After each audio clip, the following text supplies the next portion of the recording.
In August 2025, a 46-year-old man named Raphaël Graven collapsed and died while thousands watched online. He had been live streaming continuously for over 280 hours, nearly 12 straight days, enduring abuse while viewers paid money to watch. What happened to Raphaël, known online as Jean Pormanove or JP, exposed the darkest corners of a platform called Kick. Because this isn't just another streaming tragedy. Behind Kick's controversy lies one of the most sophisticated corporate schemes in modern history, a multi-billion-dollar gambling empire using live streaming as a Trojan horse to circumvent international law.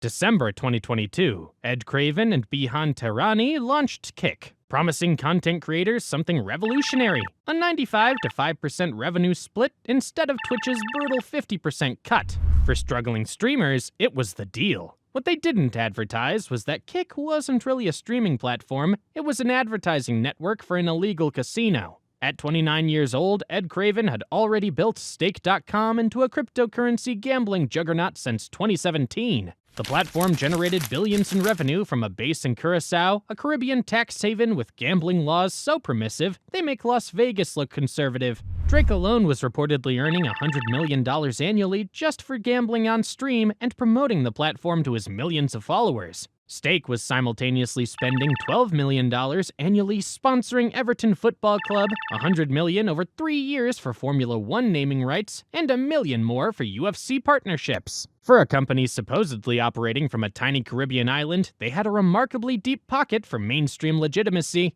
Of course, the problem was regulation. Stake was blocked in France, facing investigations in the UK, and being sued in multiple US states. Twitch was restricting gambling content under regulatory pressure. Suddenly, Stake's primary marketing channel, live-streamed casino sessions that generate millions in signups, was disappearing. The solution was elegant. If existing platforms wouldn't host gambling content, create your own platform and disguise it as something else. Kick's business model created a legal loophole that allowed Stake to broadcast gambling advertisements directly to audiences in countries where such marketing was illegal. French viewers couldn't access Stake.com, as you know the government had blocked it, but they could easily watch French streamers gambling on Kick, complete with promotional codes and sign-up bonuses. Kick was particularly dangerous because of how it incentivized creators to push boundaries that would trigger immediate bans elsewhere. The platform's generous revenue splits created greed and controversial content that traditional advertisers would never touch. Unlike platforms dependent on advertiser-friendly content, Kick could afford to host material that would terrify corporate sponsors. With Stake's gambling revenues providing unlimited funding, the platform actively rewarded creators who generated controversy, pushed ethical boundaries, and exploited vulnerable people for entertainment. Obviously, this created a whole perverse ecosystem where the most shocking content was also the most profitable. Streamers learned that harassment generated views, degradation generated donations, and abuse generated subscriber growth. The platform's algorithm promoted content that kept viewers watching regardless of human cost. By 2023, Kick had become a digital coliseum where anything goes as long as it generated revenue. Extreme gambling losses, sexually explicit content, and increasingly violent challenges became the platform's signature offerings. At 46, Raphaël Graven was significantly older than most streamers, struggled with mental health issues, and faced serious financial difficulties. What he possessed, what made him valuable to Kick's ecosystem, was a willingness to endure humiliation for money.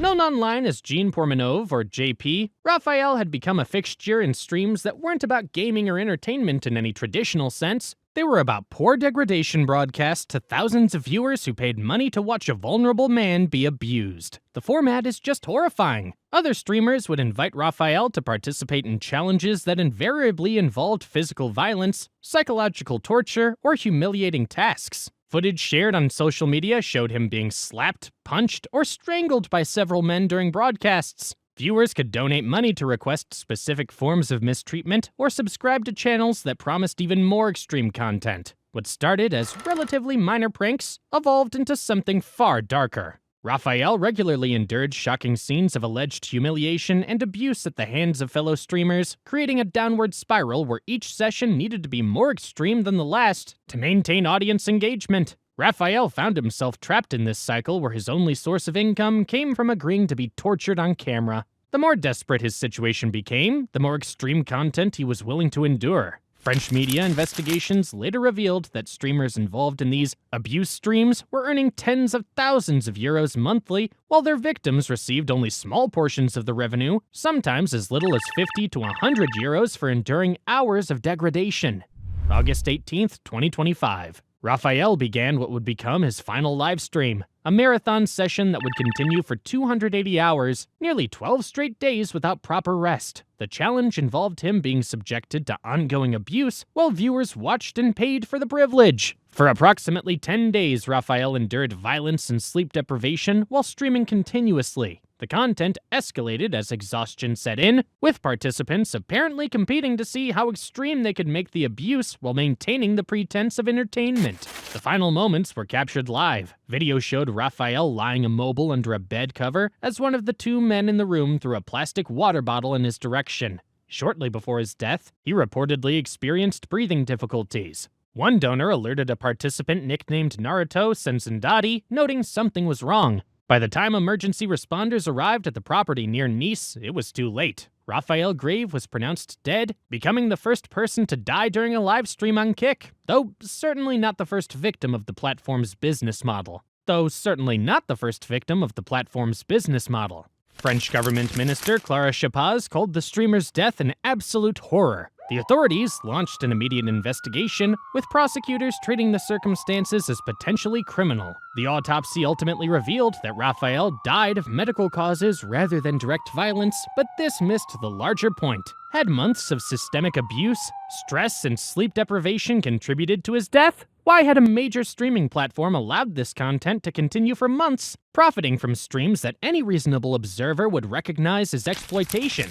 France announced plans to sue Kick for negligence in connection with Raphaël's death, marking the first time a major jurisdiction had attempted to hold a streaming platform legally responsible for content that contributed to someone's death. The platform was technically Australian, operating through servers in various jurisdictions funded by the Caribbean-based gambling operation, hosting content that violated laws in multiple countries. Traditional regulatory frameworks proved inadequate for addressing platforms that existed everywhere and nowhere simultaneously. Kick issued a brief statement confirming that streamers involved in the broadcast had been banned pending investigation and promised cooperation with French authorities. What the statement didn't address was how systemic abuse had been allowed to continue for months without intervention. Behind the scenes, the situation was far more chaotic. European regulators weren't just investigating Raphaël's death, they were scrutinizing Kick's entire business model and its relationship with Stake. The platform found itself facing legal challenges on multiple fronts, from Los Angeles to London to Paris.